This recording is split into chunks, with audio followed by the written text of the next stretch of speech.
사사기 9장 30절에서 40절 말씀입니다. 그 성읍의 방백 스불이 에벳의 아들 가알의 말을 듣고 노하여 사자들을 아비멜렉에게 가만히 보내어 이르되 보소서 에벳의 아들 가알과 그의 형제들이 세겜에 이르러 그 성읍이 당신을 대적하게 하니 당신은 당신과 함께 있는 백성과 더불어 밤에 일어나 밭에 매복하였다가 아침 해 뜰 때에 당신이 일찍 일어나 이 성읍을 엄습하면 가알 및 그와 함께 있는 백성이 나와서 당신을 대적하리니 당신은 기회를 보아 그에게 행하소서 하니 아비멜렉과 그와 함께 있는 모든 백성이 밤에 일어나 네 때로 나누어 세겜에 맞서 매복하였더니 에벳의 아들 가알이 나와서 성읍 문 입구에 설 때에 아비멜렉과 그와 함께 있는 백성이 매복하였던 곳에서 일어난지라. 가알이 그 백성을 보고 스불에게 이르되 보라 백성이 산 꼭대기에서부터 내려오는도다 하니 스불이 그에게 이르되 내가 산 그림자를 사람으로 보았느니라 하는지라.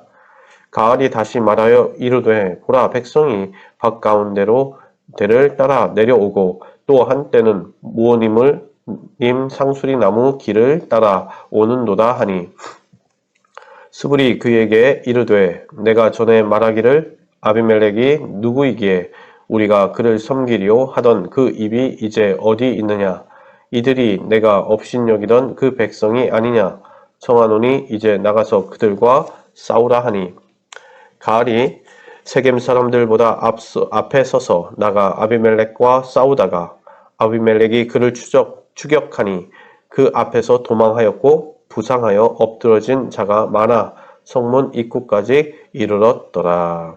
아멘.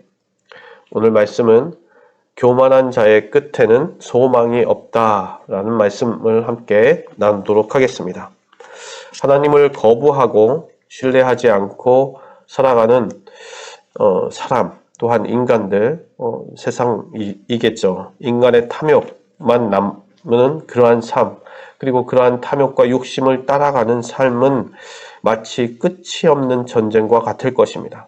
항상 위태위태하는 그러한 상황 죽음과 싸우듯이 그렇게 살아가는 삶이 어떻게 보면 일반적인 삶 그리고 죽음 끝에는 아무것도 없는 거죠. 남는 것이 없는 것. 그러니까 지금 현재를 어떻게 하면 바둥바둥 거리면서 그리고 그 내 욕심을 채우려고 살아가는 것이 세상의 모습일 것입니다. 하나님은 없고요. 하나님께 순종하는 마음, 그런 마음도 없습니다. 그냥 끝까지 그렇게 싸우면서 살아가는 삶을 우리가 보게 됩니다. 서로 먹고 먹히는 관계, 끝없는 경쟁을 하는 그러한 것. 아비멜렉은 모든 권력을 독차지했습니다. 그러나 그 힘에 대한 도전과 계속 대적들이 일어나게 됩니다. 3년 동안은 평안했지만 그 이후에는 주변에서 위협을 계속하고 있습니다. 그런데 우리가 세상을 살아가는 삶도 마찬가지입니다. 믿는 사람들도 하나님을 섬기는 사람들도 항상 위협이 있습니다. 언제 사람들은 빼앗을까 아니면 언제 뺏길까 이러한 불안감에 살아갑니다. 세겜에 새로운 인물이 등장했습니다. 그 사람이 가알입니다. 그 가알이 도전장을 내민 거나 마찬가지죠. 그러한 긴장감이 고조가 되고 어떻게 보면 가알이 움직이기 시작하니까 아비멜렉도 이제 그것에 대해서 대항을 합니다. 가알이 있는 곳에 가서 매복을 하고 숨어 있다가 그 아침 일찍 일어나서 공격을 하는데 아비멜렉 군대를 본 가알은 당황을 합니다. 야 이게 뭐냐? 저 산에서 내려오는 사람들이 누구냐? 저 밭을 따라서 나오는 사람들이 누구냐? 말은 그렇게 했습니다. 내가 그 말은 잘했죠. 내가 어떻게 아비멜렉을 섬기겠느냐? 차라리 하몰의 자손들을 섬기겠다. 자신 있으면 너희 군대를 끌고 나와봐라. 나랑 싸우자 했었는데 그러한 당황하는 거죠. 그 사람들을 직접 보니까 두려움에 사로잡혔지만 자존심은 남아 있었습니다. 거기에 있었던 스불이 얘기하죠. 야, 너가 말했던 그 사람들이 이렇게 왔는데 싸우지 않겠느냐? 그러니 맨 앞으로 나아가서 오늘 보게 되면 백성 앞에 서서 싸우기 시작하는데 싸움이 되질 않는 것입니다. 그러니 그 부상을 입고 도망하였더라. 그 도망치게 됩니다. 가을은 너무나 힘이 부족했던 것이죠. 군대들은 다 쓰러져 버렸습니다. 아주 부끄러운 상황이 된 말만 그렇게 했지만 정작 싸워보니 아무것도 아니었던 것입니다. 세상의 모습입니다. 세상의 모습이 그대로 오늘 내용 가운데 드러납니다.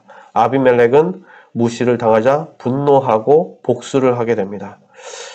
아비멜렉은 정말 하나님의 백성이었다면, 정말 하나님을 섬기는 자였다면 자기 자신을 돌아보고 하나님 어떻게 해야 합니까? 이렇게 하나님을 욕을 먹고 있군요. 저를 욕하는 것이 아니라 하나님을 욕하는 것이군요. 아니면 정말 하나님이 이루시는 이 백성이라면, 이 땅이라면, 다스리신다면 하나님께서 싸워주십시오. 아니면 회개를 한다든지요. 그런데 그런 모습은 없고 복수의 찬, 또 칼을 댑니다. 스불은 어떤 사람입니까? 중간에서 싸움을 붙이는 사람이었고 계속 속이죠. 아니다, 백성이 아니, 너 그냥 산 그림자다 라고 속였다가 마지막에는 봐라, 너가 싸울 자들이다 라고 이야기하죠. 아주 간사한 모습. 세상에서도 이런 사람들 있죠. 서로 싸움을 붙이는 사람들. 가을은 말만 그렇게 했던 사람입니다. 사람들 앞에서 그냥 의시되고 말만 그렇게 하고 한번 나와봐, 나랑 한번 붙자, 이렇게. 이 모든 자들의 모습을 보면 그냥 교만한 자들이었고 비겁했고 어리석은 모습입니다. 그러나 이것이 세상입니다. 우리는 하나님의 사람들로서 예수 그리스도를 닮아가는 자들입니다. 예수님이 가셨던 그 십자가의 길을 가는 사람들은 정의롭고 어떻게 보면 정정당당하고 항상 진실하며 그리고 하나님의 말씀에 순종하고 평화를 지키고 사랑을 나타내는 그러한 사람들, 그러기 위해서 그 믿음을 갖고 살아가기 위해서 세상과 대적하는, 세상과 완전 다른 방법이죠. 그렇게 살아가는 삶, 그리고 겸손한 삶, 내가 죽는 삶, 그 삶이 저와 여러분들의 삶입니다. 오늘도 우리의 삶이, 내 모습이 세상과 싸우는데 비열하고 비겁하고 교만한 모습을 인지 한 번쯤 돌아보고 그것을 오늘 이 아침에 내려놓고 주님 앞에서, 세상 앞에서 정직하고 당당하며 겸손한 삶, 예수님이 살아가셨던 그 삶, 사랑과 평화를, 그 은혜를 드러내며 살아갔던 그 삶이 저와 여러분들의 삶이 되시길 주님의 이름으로 축원합니다.